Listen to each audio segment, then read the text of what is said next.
Hey there, this is Jacob with Swordfish Islands, and I'm here to talk to you today a little bit about the World Builders Notebook.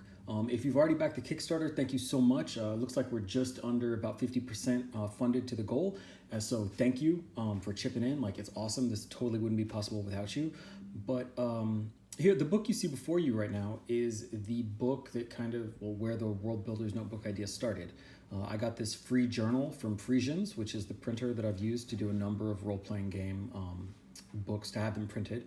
And so they sent me this as a little freebie, and inside of it, I had started working on a role-playing game idea called The Bogwood, about goblins in a bog running around doing goblin things. And I, was drawing maps in it and doing stuff. And then I had an idea for the World Builders Notebook because I was, running into a few problems.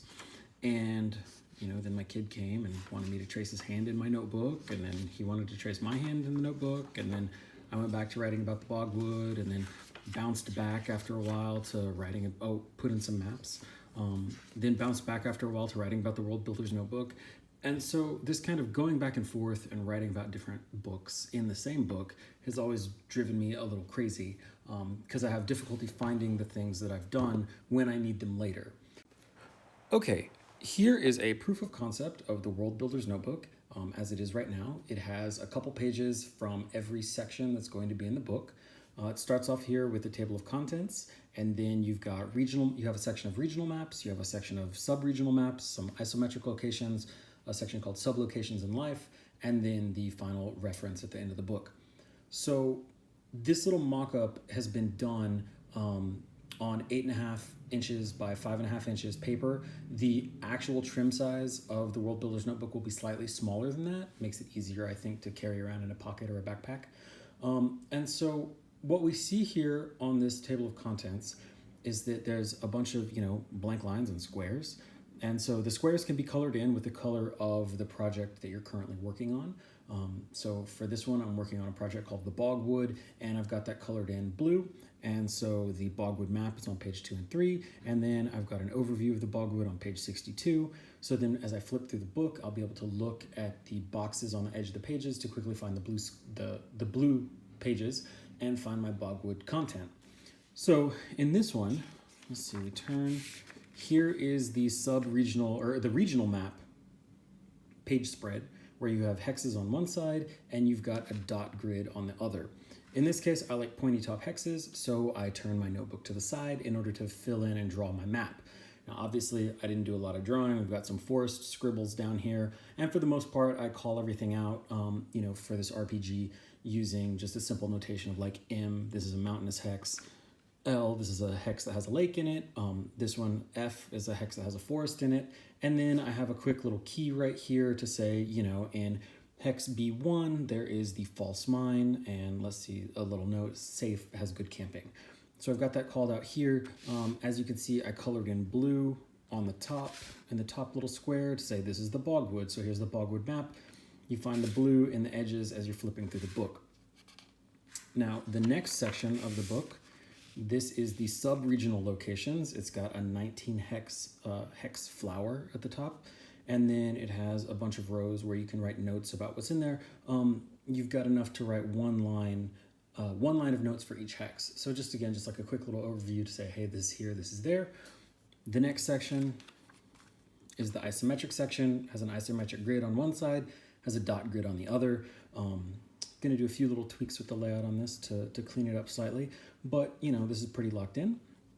And then after the isometric locations, you have the sublocations in Life, which is just a pure on dot grid. And so as you can see, here's how I used it. Again, I colored in blue on the side in the little boxes to make it easy to find as I was flipping through the book. In this case though, I put the blue in the second of the 6 boxes as opposed to the first of the 6 boxes, because I can break down the organization and I can say, okay, so if the color is in the top box, that means that there's a map on that page. If the color is in the second box, then that means that there is like an overview of sort of overview information. Then I have some other little pages that were printed out. Again, these are just on like regular printer paper. This isn't, like the nice paper that the actual book is gonna be on. But we can see So again, here now I have a map of the Starsword Inn and the surrounding area. I've got the blue colored in at the top to make it easier to find, and I know that that is a map. And then over on the right-hand side, I colored in blue on the third box because it has tables. So, you know, you can use these different boxes to differentiate the content that you're putting into your notebook, again, to make it easier to find, and then it all goes back and you can reference it here at the table of contents. The next page, I've got some information about, you know, some flora and fauna from the bogwood. I stole a little thing from the Cornell Botanical Gardens to talk about red maple hardwood swamps because that's what the bogwood is all about, except it's full of goblins and nymphs and stuff. And so, you know, that's kind of a little overview of the main portions of it.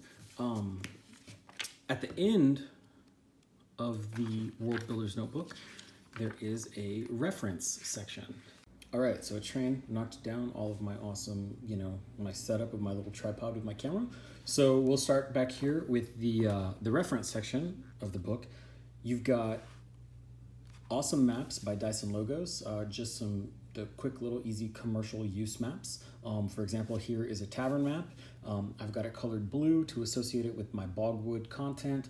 I'd probably use it as the map for the Starsword Tavern or the Starsword Inn. And you know, there's the map on the left-hand side. You've got room for notes on the right-hand side. I've got a small village map in here. There is a keep up high on some cliffs.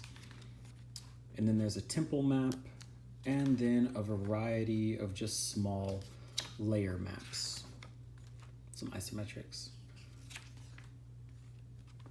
That's it.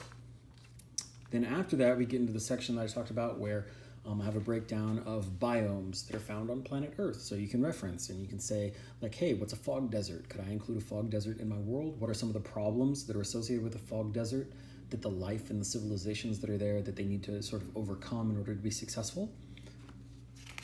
I've got a section on landforms that talks about the various landforms, again, that are found on planet Earth to use as a springboard of inspiration. You know, it talks about, has a little breakdown where things are in order from smallest to largest, or I guess largest to smallest in this case. So a rill flows into a brook, which flows into a creek, which flows into a stream, which flows into a river. You know, there are sort of hierarchies, if you will, with landforms. And so this kind of gives you if you're stuck on names and you need to name that river, maybe it's not really a river, maybe it is just a stream or a creek or a brook that's there in your world. Next up, we've got the sword and sorcery section. Again, these are just a bunch of nouns, adjectives, colors, and then physical descriptors that were pulled from a whole bunch of different sword and sorcery stories, like classic 30s, pulpy kind of, you know, sword and sorcery stories. And so I extracted all of those and then put them here in like quick, like rollable tables. So if you're trying to describe, or if you need a good descriptor for a non-player character, and you need to give them something that, you know, is sort of memorable, you can roll on here and you know, just randomly choose some information to describe their waist or their forehead or their chin, or give them, you know, a good adjective, or come up with names and stuff by rolling randomly on these tables. Again, the colors, you know, it wouldn't be sword and sorcery if the blood wasn't crimson, you know. And so that's what this is all about. Then we've got a section on probability. Just again, so you can reference stuff. So if you're thinking like, hey, I want my guys to have a 35% chance of success when they do this challenge that I have put there for them, you know, like a dice challenge. Well, this has a breakdown of, you know, what that number would be, or it would give you some ideas and some ranges. And so it's got tables and graphs. So if you're visual like me, you can see it and then also reference the tables below.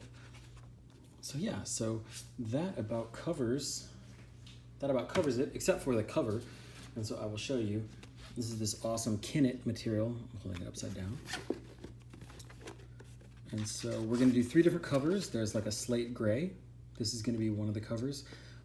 This is the book that Tim Hastings of Mindkiller Inc. He's going to do the in sheet on the gray book. There is going to be a royal blue right here, my personal favorite.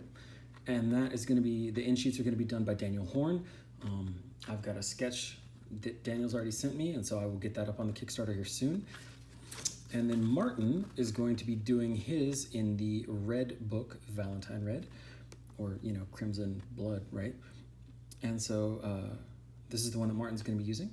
Then finally, if we're able to hit the super stretch goal, Navy, for the Frank Frazetta piece, the Sea Witch. And so this is going to be stamped with like an awesome like metallic gold.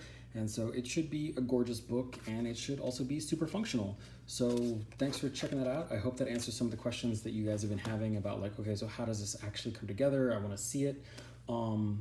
There you go. And again, if you have any questions, you have any comments, feedback, definitely throw it in the comments here on Kickstarter, and I will be happy to address everything.